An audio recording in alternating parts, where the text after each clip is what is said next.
जगदीशपुर कस्बे में जमुनिया नाम का एक गांव हुआ करता था। उस गांव में भोला अपनी पत्नी रानी के साथ रहा करता था। भोला और रानी की एक छोटी सी बेटी थी। रिंकी, ओ रिंकी, बेटी बंद करो ये खेल कूद, बहुत देर हो चुकी है। आओ अब खाना खा लो। आती हो माँ, बस थोड़ी देर और खेलने दीजिए। नहीं, अब कोई थोड़ी देर नहीं। आओ पहले खाना खा लो, उसके बाद जितना खेलना हो खेल लेना। अच्छा ठीक है माँ, आती हूँ। फिर जल्दी जल्दी खाना दीजिए मुझे। जाकर हाथ मुंह धो लो, तब तक तुम्हारे पापा भी आ जाएंगे। उनके भी खेत से वापस आने का समय हो गया है। भोला एक किसान था। वो रोज खेतों में मेहनत करने के लिए जाता था ताकि अच्छी फसल आए और वो उसे बाजार में बेचकर अपने छोटे से परिवार की हर खुशियां पूरी कर सके। आ गए आप, बैठिए, खाना परोस रही हूँ। और इस रिंकी को भी थोड़ा समझाइए, दिन भर इसका सिर्फ खेलने का मन करता है। ना इसे पढ़ना है, ना ही घर के किसी काम में इसे हाथ बटाना है।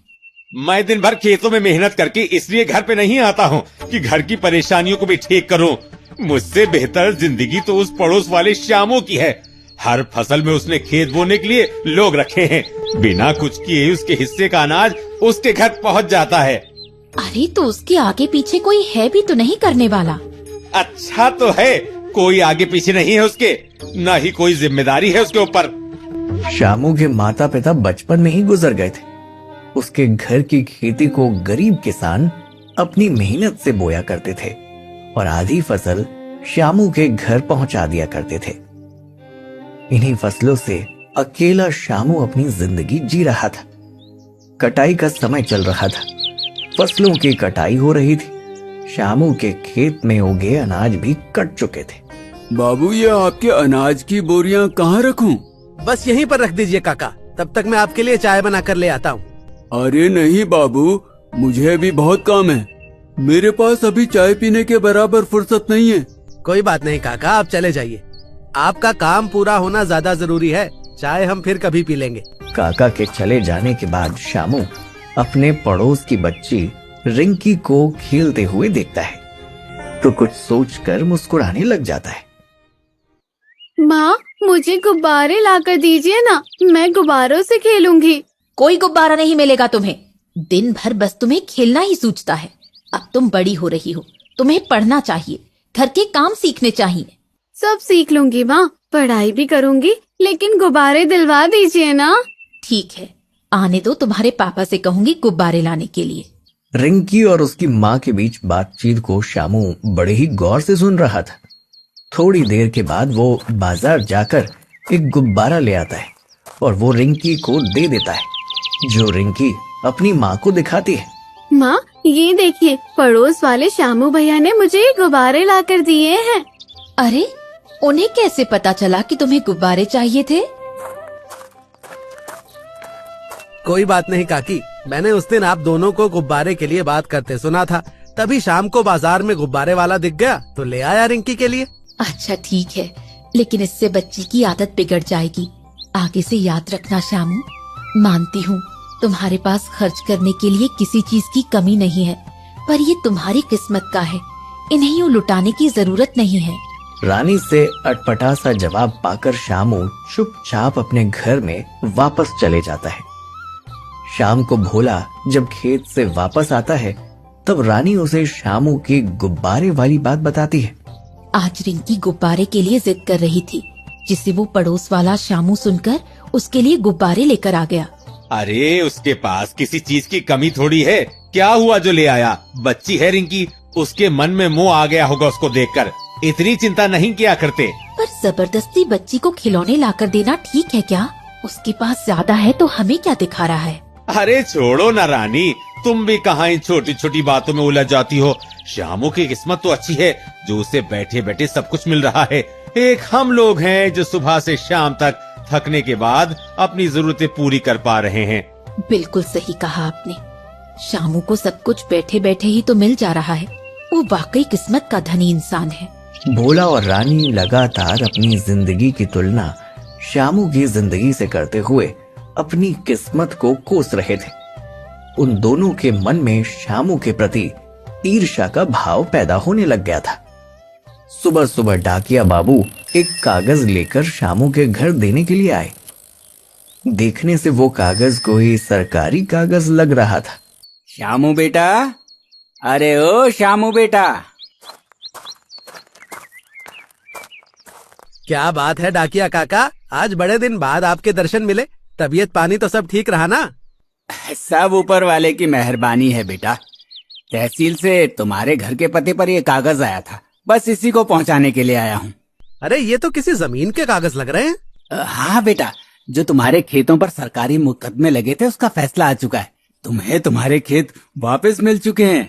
क्या करूंगा मैं इतने सारे खेतों का काका। आज माँ पिता मुझे अकेला छोड़कर नहीं गए होते तो ये खबर सुनकर उन्हें कितनी खुशी होती। अरे ऐसे हिम्मत नहीं हारते श्यामू बेटा, वही करो जो करते आ रहे हो। किसी गरीब किसान को इन खेतों को बोने के लिए दे दो, इससे उस गरीब के परिवार को जिंदगी और तुम्हें ढेर सारी दुआएं मिलेंगी बेटा। दुआओं से परिवार नहीं मिलता काका।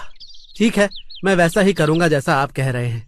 मुकदमे में फंसे हुए श्यामू के खेत उसे वापस मिल जाने की खबर गांव में आग की माफिक फैल गई। श्यामू के घर के बाहर उस खेत को बोने के लिए गरीब किसानों की लाइन लगना शुरू हो गई। श्यामू बाबू, अपने इन खेतों को मुझे बोने के लिए दे दो, बदले में मैं तुम्हें आधी फसल दे दिया करूंगा। ठीक है, आप बोल लीजिए संपत काका, और जितना आपके परिवार के लिए जरूरी है वो पूरा अनाज आप रखिएगा। मुझ अकेली जान के लिए आधी फसल देने का आप पर मेरी तरफ से कोई दबाव नहीं है। ये तो आप भले लोगों का बड़पन है बाबू, भगवान आपका भला करे। मैं आज से ही आपके खेतों की मेड़े दुरुस्त करना शुरू कर देता हूँ। मुकदमे में फंसे होने की वजह से उनमें खेती ना हो सकी और घास उगाई है। जैसा आप ठीक समझे संपत काका, सब आप लोगों के ही भरोसे पर काबिज है। आप ही लोग तो मुझ अनाथ के परिवार हैं। भोला शाम को घर आकर रानी को श्यामू के जमीन मिलने की खबर सुनाता है। अरे कुछ सुना तुमने रानी? हमारे पड़ोस वाले श्यामू को मुकदमे से और जमीनें मिली हैं। उसकी किस्मत तो भगवान जी ने मानो सोने से लिख रखी है। अच्छा, ऐसे कैसे उसे जमीन मिल गई? उसके माता पिता जब जिंदा थे तब वो उस जमीन के लिए मुकदमा लड़ रहे थे। पूरे 5 सालों बाद उसका फैसला आया है, दोनों के गुजर जाने के बाद। हाँ, लेकिन उस श्यामू के लिए वो इतनी जमीन जायदाद छोड़ गए हैं कि वो अब जिंदगी भर घर बैठे अपना पेट आलीशान तरीके से पाल सकता है। आपने सही कहा, उसकी किस्मत भगवान जी ने सोने से ही लिखी है। पता नहीं कब हमारे दिन सुधरेंगे। अब तो ऐसा लगता है कि हम कभी खुशियाँ देख भी पाएंगे या नहीं। कितनी भी मेहनत कर लूं मैं उसके बराबर आराम और शौकत नहीं मिल पाएगा मुझे। जितनी हमारी हैसियत है उतना ऊपर वाले ने हमें दे रखा है। हमको इतने में ही गुजारा करना है, यही हमारे जीवन की सच्चाई है। धीरे धीरे करके भोला और रानी के मन में श्यामू की जिंदगी को लेकर ईर्ष्या बढ़ते ही जा रही थी।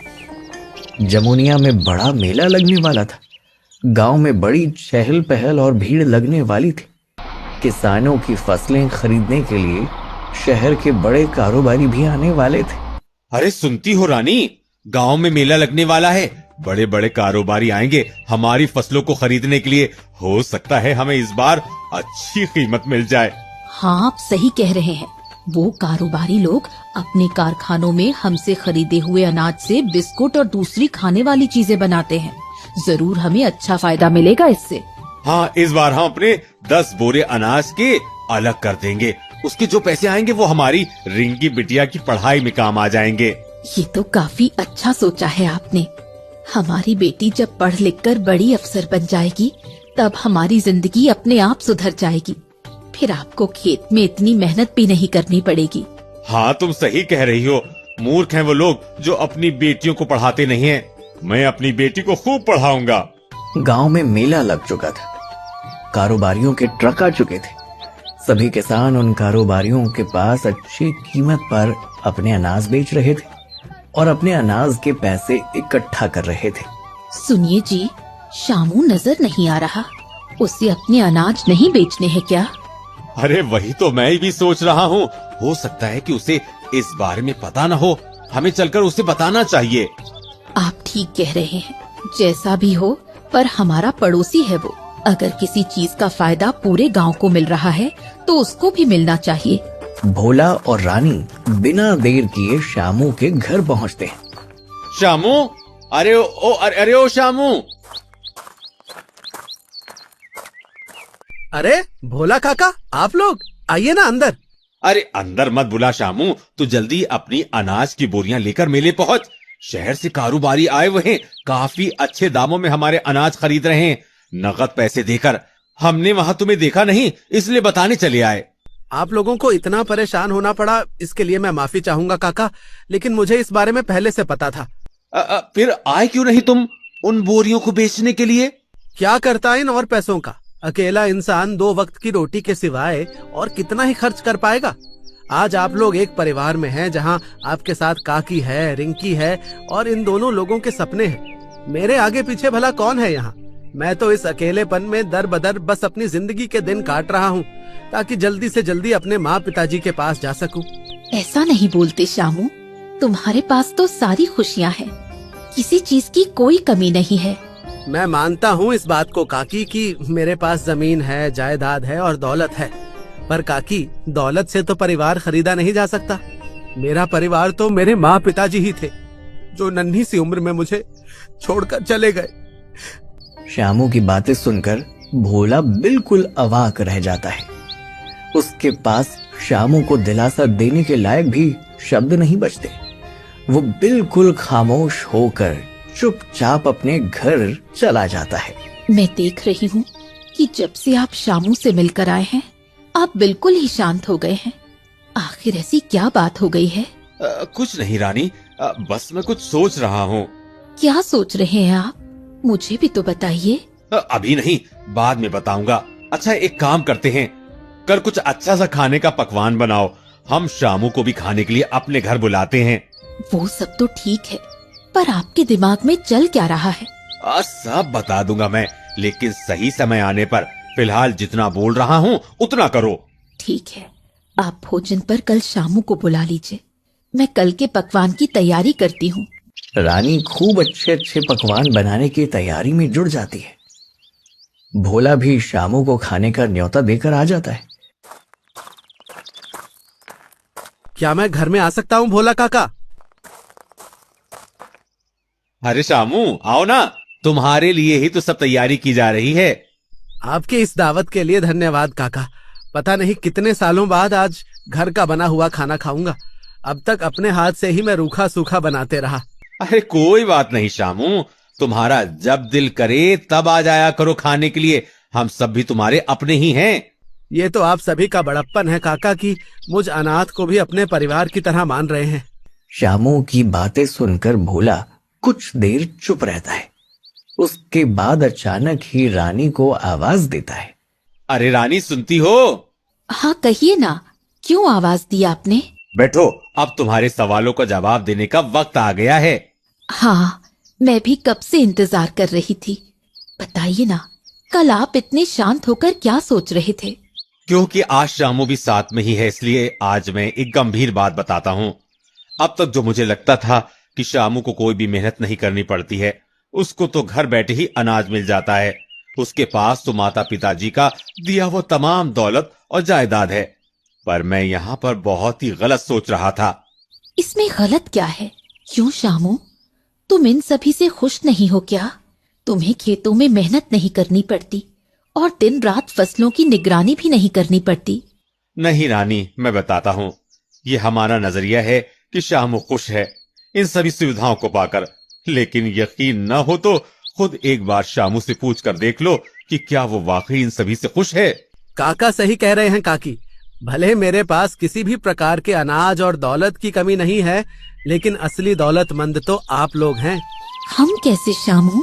हाँ काकी, वो असली दौलत तो परिवार है जो आप लोगों के पास है। मुझ जैसा अनाथ ऐसे परिवार के लिए अपनी सारी दौलत कुर्बान कर सकता है। बेशक आप लोग बहुत मेहनत करके अपना घर चलाते हैं, लेकिन आपके पास इस बात का संतोष रहता है कि आपका परिवार किसी भी विपत्ति पर एक साथ खड़ा रहेगा। तब रिंकी बिटिया भी रोटियां परोसने के लिए तैयार हो जाएगी, मगर मुझे हर विपत्ति का हल खुद ही ढूंढना पड़ता है। ये हम दोनों का अपना नजरिया है, इस जिंदगी को देखने का। मुझे शामू की जिंदगी अब तक मुझसे बेहतर लगती थी, क्योंकि उसके पास दौलत और सुविधाएं हैं। मगर शामू के नजरिए में हमारी जिंदगी बेहतर है, क्योंकि हम एक साथ एक परिवार बनकर रहते हैं, जिसकी शामू को हमेशा कमी महसूस होती है। बिल्कुल आपने सही बात कही है काका। मैं अपने परिवार की कमी हमेशा महसूस करता हूँ। आज के बाद तुम कभी भी परिवार की कमी महसूस मत करना शामू। हम एक पड़ोसी बाद में, मगर एक परिवार पहले है। तुम्हारा जब भी जी करे आ जाना रिंकी के साथ खेलने के लिए या फिर घर का खाना खाने के लिए। भोला और रानी की बातें सुनकर एक बार फिर से शामू की आंखों में आंसू भर आए थे, लेकिन ये आंसू इस बार खुशी के आंसू बनकर बह रहे थे, क्योंकि शामू को अपनी जिंदगी में एक भरा पूरा परिवार मिल गया था। किसी ने क्या खूब कहा है कि जिंदगी में हर किसी के पास समस्याएं होती हैं, लेकिन उन्हीं समस्याओं में उसका हल छुपा होता है, क्योंकि उन समस्याओं को देखने का नजरिया अलग अलग होता है।